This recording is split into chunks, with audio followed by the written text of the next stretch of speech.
Buongiorno carissimi amici, io dico carissimi amici ma non vi conosco, sì, molti li conosco ma altri non li conosco, ma è meglio dire grandissimi amici perché l'amicizia è una cosa bella, spettacolare. L'amicizia è quella che ti consente di stringere la mano a un altro e siglare un contratto senza bisogno di scriverlo questo contratto. Ma è mai esistita un'epoca così? Dicono le storie, acclarate o meno, che una volta gli uomini venivano considerati pastori delle stelle, non avevano linguaggio e la sera si sdraiavano, avevano tutte le stelle qui e le sentivano e ci parlavano, gli davano anche dei nomi. Era un mondo ovviamente molto diverso da questo, dove anche se sigli un contratto magari c'è la fregatura da qualche parte, ma in che mondo siamo capitati? È spettacolare, fascinoso, interessante, forse un po' oscuro, ma tant'è, questi sono i tempi, cosa ci possiamo fare? Io sinceramente oggi non volevo dire nulla perché tanto a che vale, a che vale, a che vale? A che vale, mi chiedo io? A nulla, o forse a un pochino, anche perché voglio dire, non è che da questo sito si raggiungano distanze siderali, siamo piccolini, peccato, peccato, peccato, ma non ha nessuna importanza, per cui anche se non avevo voglia, oggi ho deciso di dire qualcosina. E allora cosa voglio dire oggi? Che tutto quello che abbiamo detto non è vero. Ah, ah, non è vero niente. È vero tutto, è vero un pochetto. E non si sa, perché di verità ce ne sono tante, ma la realtà è una. E io certamente non posso, non voglio e non devo dichiarare una realtà. Posso solo presentare delle verità che vengono diffuse un po' dappertutto, quindi mi sono permesso di dirle. Non sono opera mia, mi tiro indietro, anche se poi la faccia ce la sto mettendo io, però sono cose che girano. Comunque io non volevo parlare ancora di questo benedetto o malefico coronavirus, ma come faccio? Come faccio? Come faccio? Qua negli anni '80 il Senato del Massachusetts ha approvato il Pandemic Bill, che impone uno stato di fascismo ogni volta il governatore lo ritenga opportuno, sulla scia di una pandemia influenzale, vera o artefatta che sia.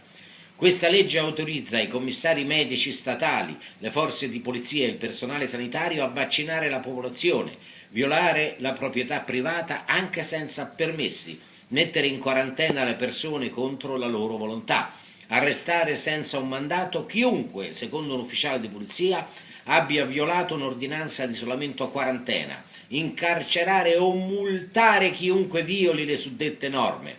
Ordinanze di isolamento di questo genere sono state attuate anche nello stato di Washington, in Florida, nello Iowa e nel North Carolina, ma si prevede di estenderle a tutto il resto del mondo. Qui stiamo parlando di quando scoppiò, se non vado errato, l'influenza suina, che poi si rivelò una panzana, però quello che abbiamo letto è storia. Possiamo negarla? È una verità. In questo caso però è una verità certificata da ordinanze precise. Quindi cosa dire a questo punto? Non ce la facciamo più di questa quarantena. Voglio sentire che la gente si butta dal balcone perché ha le ali e vola, invece non è così. Qui stanno accadendo cosette molto interessanti e non è carino, non è carino. Quando finirà questo essere rinchiusi non lo sappiamo, però stiamo attenti, non diamo ascolto a quello che dicono perché probabilmente sono tutte fandonie, ma come avete notato io non ho detto quali sono queste fandonie, sono di tutti e di nessuno, quindi nessuno ha colpa, è una oggettività che si presenta da sola come il destino, come il fato che determina una realtà, in questo caso si può dire una realtà, non una verità, osservabile da tutte le persone, dai vostri tinelli, dalle vostre cucine, so di gente che si allena intorno al tavolo da pranzo, ma che meraviglia! Ed eccoci qua, care mamme, io volevo parlare di questo e mi sono permesso questa digressione. Di cosa volevo parlare? Dei bambini. Dici, ma questo è fissato? E certo, non sono fissato, è che sono un attento osservatore delle cose. Dovete sapere, care mamme e cari papà, che non è stato ancora stabilito un brevetto per fare un bambino. Voi direte, con tutte le regole anche il brevetto per fare il bambino. Per me il brevetto per fare il bambino è un incontro con persone qualificate che vi mettono al lato di cosa significhi tirare su un bambino, che è una cosa importante. È come un maestro elementare che si titola maestro elementare solo perché ha un diploma, ma chi ha controllato le qualità etiche, umane, morali e di personalità di questo maestro? Guardate che sembrano piccole cose, ma questa è una cosa molto importante. Io ho avuto la fortuna quando ero piccolino, nella prima elementare ero spaventatissimo, all'epoca si andava con i pantaloncini corti, con le gambe secche dalla fame, posso garantire, col grembiulino, il fioccone, e mi ricordo, pace all'anima sua, perché ovviamente sarà andato dall'altra parte, il maestro Antonio Mancini, che con un grande sorriso era anche un po' pieno di pinguedine, ma era ancora più gradevole per questo. All'epoca gli uomini erano un po' pinguedinosi, con pochi capelli, ed erano bellissimi. Oggi se non hai una chioma fluente, non hai gli occhi azzurri e sei alto 1,90 non sei nulla. All'epoca invece era diverso, anche la statura umana era più piccola. Io per la mia epoca ero alto, per oggi sono un nano, sono solo 1,76, quindi un'inezia. Mi vergogno quando alla scuola calcio vedo i bambini di 14 anni che mi guardano dall'alto. Bontà loro, l'era dei giganti.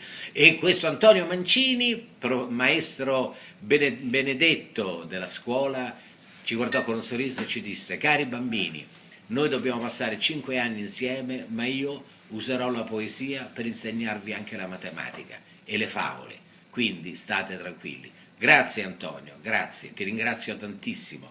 Mi hai tolto la paura in un secondo e hai fatto in modo che io diventassi alle elementari un bravo ragazzo studioso, rispettoso delle regole, quelle naturali che uno ha dentro, gentile e coscienzioso. Quindi capite quanto è importante un maestro elementare, il momento in cui vengono forgiati i caratteri di tutti i bambini, non dimentichiamocelo. E noi possiamo dire in Italia che in ogni posto c'è la persona giusta. La scala è tanta, a partire dal bidello, a partire e andare, salire, fino ai vertici di una piramide meravigliosa che non è egizia, pur essendo la piramide di natura egizia, almeno così dicono i libri di storia, ma ci sono piramidi molto prima. Che strano, come il collegamento che sembra esserci fra tutte le piramidi, o la raffigurazione di alieni nelle grotte di miliardi di anni fa. Che strano, che strano. Quindi, mamme e bambini, non voglio scocciarvi oltre, oggi io vorrei sottolineare l'importanza del brevetto per fare un bambino. Se ancora ne avrò voglia e domani sarò qui vivo e vegeto, io ovviamente spero di sì, perché la vita è comunque una cosa straordinaria, meravigliosa, che merita di essere vissuta. Ovviamente il mio sogno è che fosse una vita di fratellanza reale, ma il mondo è un pochino diverso. Infatti io, per concludere, presumo che fra 1000 anni, quando il comandante delle flotte spaziali si coricherà la sera, i suoi pensieri, uno dirà: bah, fra 1000 anni come saranno evoluti gli uomini, penserà a cose spirituali elevatissime, invece no, penserà: quel porco del comandante in seconda mi vuole fare le scarpe, cosa posso fare? Così è il mondo, così è il mondo. Si può cambiare? Chi lo sa, non sarò certo io a poter dare una risposta. Certamente una risposta la possono dare tutti quelli che sono dotati di una cosa molto semplice, che si chiama buon senso, non burocrazia. A domani.